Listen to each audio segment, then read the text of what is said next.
దయచేసి గమనించండి.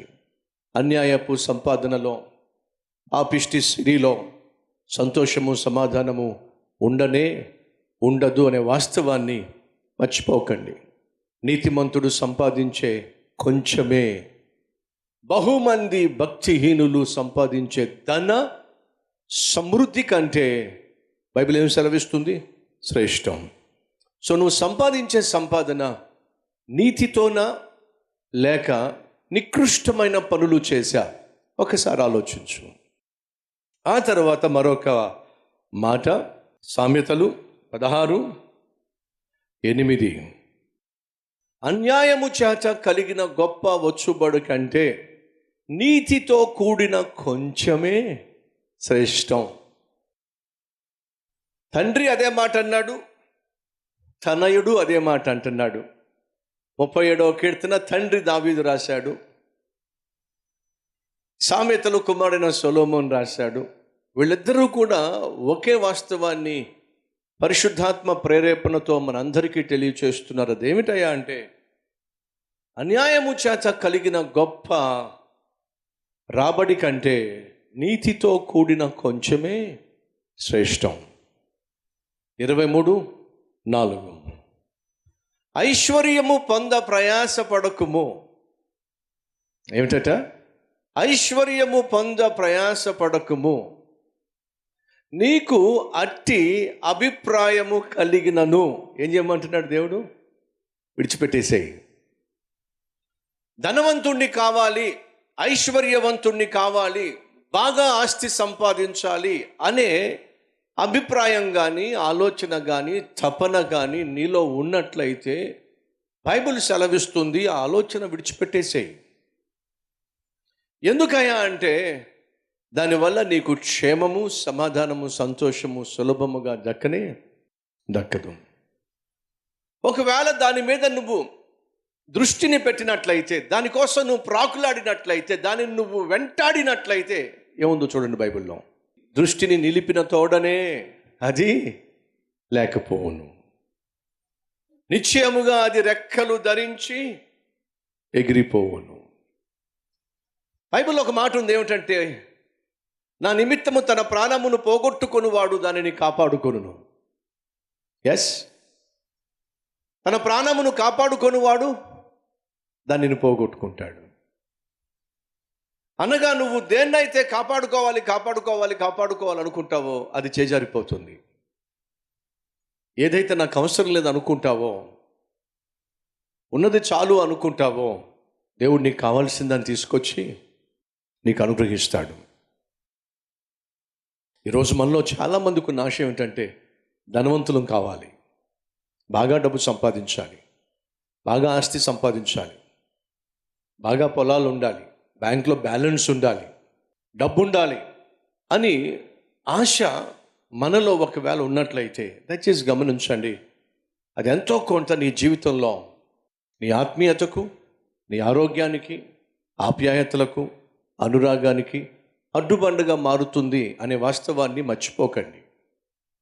ఓ ధనవంతుడు తన కుమారుణ్ణి ఒక పల్లెకు తీసుకెళ్ళి, ఆ పిల్లాడికి తెలియాలి అని చెప్పి సముద్ర గట్టున ఉన్నటువంటి ఒక పల్లెటూరుకి తీసుకెళ్ళాడు.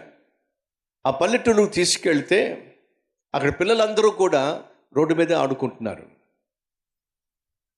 ఆ పల్లెల్లో ఉన్నవాళ్ళు మంచాలు బయట వేసుకుని మంచాలు బయటే పడుకుంటున్నారు. ఆ పల్లెల్లో ఉన్నవాళ్ళు, వాళ్ళకు ఉన్నటువంటి పరిస్థితి మీకు తెలిసిందే కదా. ఆ పల్లెటూరులో ఉన్న వాళ్ళందరినీ చూపిస్తూ ఆ పల్లెటూరు మొత్తం చుట్టూ చూపించి ఆ కుమారుని ఇంటికి తీసుకెళ్ళి, నాయన నీకేం అర్థమైంది? పల్లెల్లో ఉన్నటువంటి, ఆ పల్లెటూరులో ఉన్నటువంటి ఆ పేద ప్రజల్ని నువ్వు చూసావు, నీకేమర్థమైంది? నాన్న, నాకు ఒక సత్యం అర్థమైంది నాన్న. ఏమిటి? 1,00,000 రూపాయలు పెట్టి ఒక కుక్కను మనం కొనుక్కొని మన ఇంట్లో జాగ్రత్తగా చూసుకుంటున్నాం, కానీ ఆ పల్లెటూరులోకి వెళ్తే ఎన్ని కుక్కలు ఉన్నాయో వాళ్ళకి. నాన్న, నేను ఆడుకోవాలి అని చెప్పి నువ్వు ఇంట్లో పెద్ద స్విమ్మింగ్ పూల్, ఒక నీళ్ళ తొట్టి పెట్టావు, ఆ నీళ్ళ తొట్టిలో ఉరకమంటున్నావు, ఆ నీళ్ళ తొట్టిలోనే ఆడుకోమంటున్నావు. కానీ ఆ పేదవాళ్ళని చూస్తే నాకు చాలా అసూయ అనిపించింది డాడీ. ఎందుకంటే వాళ్ళ ఇంట్లోంచి బయటకు వస్తే చాలు పెద్ద సముద్రం వాళ్ళ కళ్ళ ముందు ఉంది డాడీ. డాడీ మనతో ఎవరు మాట్లాడేవాళ్ళు ఎవరు లేరు. పక్కింటోళ్ళు మాట్లాడరు, ఎదురింటోళ్ళు మాట్లాడరు, ముందింటోళ్ళు మాట్లాడరు. మనమే మాట్లాడుకుంటాం. కానీ వాళ్ళు చూడు డాడీ ఎంత చక్కగా బయటకు వచ్చి అందరూ ఒక చోట చేరి నీ కబుర్లు చెప్పుకుంటున్నారు.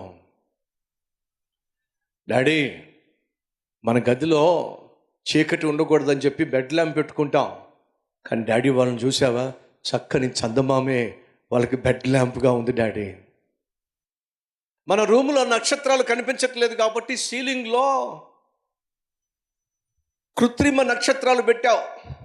కానీ వాళ్ళు చక్కగా పడుకుంటే ఆకాశంలో నక్షత్రాలు ఎంత అద్భుతంగా కనిపిస్తున్నాయి డాడీ. డాడీ గార్డెనర్ని పెట్టి మన ఇంట్లో పూల మొక్కలు నాటించావు, చిన్న గార్డెన్ ఉండాలని చెప్పి. ఆ ఊర్లో ఎక్కడ చూసినా మొక్కలే డాడీ, ఎక్కడ చూసినా పచ్చదనమే డాడీ. నాకు అర్థమైంది డాడీ. ఏమర్థమైందిరా? మనం చాలా పేదవాళ్ళం డాడీ, వాళ్ళు చాలా ధనవంతులు డాడీ. మనకు ఒక కుక్క, వాళ్ళకి చాలా కుక్కలు.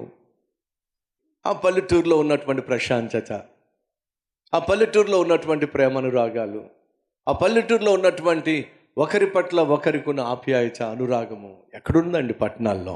పక్కింటి వాళ్ళు ఎవరైనా చచ్చిపోతే వీళ్ళు పట్టించుకోవట్లా. ఆ అపార్ట్మెంట్లో ఎవరైనా చచ్చిపోతే కనీసం శవాన్ని కూడా అక్కడ రానివ్వట్లా. అమ్మమ్మమ్మమ్మ అపార్ట్మెంట్లో రానివ్వడు శవం అని చెప్పేసి శవాన్ని కూడా రానివ్వట్లా. కానీ మన గ్రామంలో ఎవరైనా ఒకరు చచ్చిపోయారంటే ఊరంతా వస్తుంది కదండి. మన గ్రామంలో ఎవరైనా ఒకరు చనిపోయారంటే ఊరంతా కూడా సమాధి కార్యక్రమంలో పాల్పంచుకుంటుంది కదండి. పట్టణాల్లో పట్టుమని 10 మంది కూడా ఎవరైనా చచ్చిపోతే ఆదరించడానికి రావటల్లా, పాడి మోయటానికి కూడా రావటల్లా. ఏమిటండి ఈరోజు మన పట్టణాలు నేర్పిస్తుంది? రే సహోదరి సహోదరుడా, దయచేసి గమనించు. ఈరోజు నువ్వు ఏమైతే కలిగి ఉన్నావో అందులో తృప్తి అనేది ఉంటే, ఆ పిల్లాడికి ఏముందో చెప్పండి? Artificial swimming pool, artificial garden, artificial stars, ఏదో పెంపుడు కుక్క, కొన్న కుక్క. ఇవన్నీ చూసినప్పుడు ఆ పిల్లాడికి అర్థమైంది ఏంటంటే, డాడీ ఇందులో సంతోషం లేదు డాడీ. అసలైన సంతోషం వాళ్ళ ముఖాల్లో చూశాను డాడీ. ఆ పిల్లలు ఎంత చక్కగా ఆడుకుంటున్నారో. నేనేమో పిచ్చోళ్ళలాగా కంప్యూటర్ ముందు కూర్చునో, టీవీ ముందు కూర్చునో, చేత రిమోట్ కంట్రోల్ పెట్టుకునో ఇల్లు ఒంటరిగా ఊగిపోతా ఆడుకుంటున్నాను. కానీ వాళ్ళు చూడు డాడీ ఎంత చక్కగా గుటి బిళ్ళ ఆడుకుంటున్నారో, గోళీలు ఆడుకుంటున్నారో, కబడ్డీ ఆడుకుంటున్నారో. వాళ్ళలో ఎంత సంతోషం ఉంది డాడీ. సహోదరి సహోదరులు, అది పిల్లాడు కాబట్టి ఆ పిల్లాడి యొక్క మనస్తత్వం పాడైపోలేదు కాబట్టి వాస్తవాన్ని చూడగలిగింది.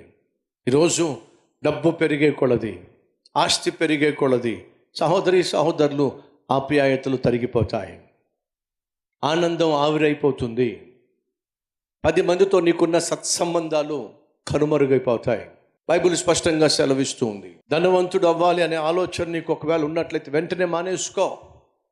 నీతిగా జీవించేవాడు కొంచెము సంపాదించిన అది వానికి బహు ఆశీర్వాదము, క్షేమము, శ్రేష్టము అని బైబిల్ సెలవిస్తూ ఉంది. తృప్తి కలిగిన జీవితం గొప్ప భాగ్యం. అడుగు దేవుణ్ణి, ప్రభా చాలయ్యా, ఇచ్చిన రక్షణ చాలు నాయనా, నీ కుమారునిగా కుమార్తెగా బ్రతికే భాగ్యం నాకు ఇచ్చావు చాలు ప్రభువా, నాకు చక్కని కుటుంబాన్ని ఇచ్చావు చాలయ్యా. కాబట్టి దేవుని దగ్గరకు వచ్చి తృప్తిని కనపరచు, సంతుష్టిని కనపరచు. దేవుడు దీవిస్తాడు. ప్రార్థన.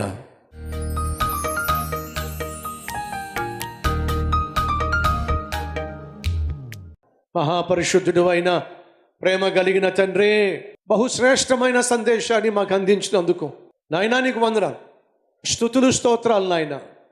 ఏమిటో ఆరాటం, ఎందుకో ఈ పోరాటం, ఇంకా సంపాదించాలి, ఇంకా సంపాదించాలి, ఇంకా సంపాదించాలి. ఏమైతే సంపాదించాలనుకుంటున్నామో, ఏమైతే సాధించాలనుకుంటున్నామో, ఏది కావాలని చెప్పి మేము కోరుకుంటున్నామో అయ్యా, దాన్ని మేము మాతో పట్టుకెళ్ళలేంగా, అది మాతో రాదుగా. ఏమైతే మేము పట్టుకుని రాలేమో దానికోసం ఎందుకు నాయన ఈ భూమి మీద మేము పట్టడం? ఈ వాస్తవాన్ని గుర్తించి, ఈ వాస్తవాన్ని గ్రహించి నాయనా, వాడిని చూసి, వీళ్ళను చూసి, వాళ్ళను చూసి అనవసరంగా నాయన వాళ్ళను చూసి ఆరాటపడిపోయి, ఆవేశపడిపోయి, ఆరోగ్యాన్ని చెడగొట్టేసుకొని, అవినీతికి లోనైపోయి, అవి ఇవి పోగేసుకొని, ఆస్తిపాస్తులు సంపాదించి, రోగాన్ని కొని తెచ్చుకొని గుట్టుక్కుమంటే సంపాదించింది ఏం చేసుకుంటాం. కాబట్టే కలిగి ఉన్న దానిలో తృప్తిని మాకు దయచేయ్యా. యేసు నామం పేరట వేడుకుంటున్నాం తండ్రి, ఆమేన్.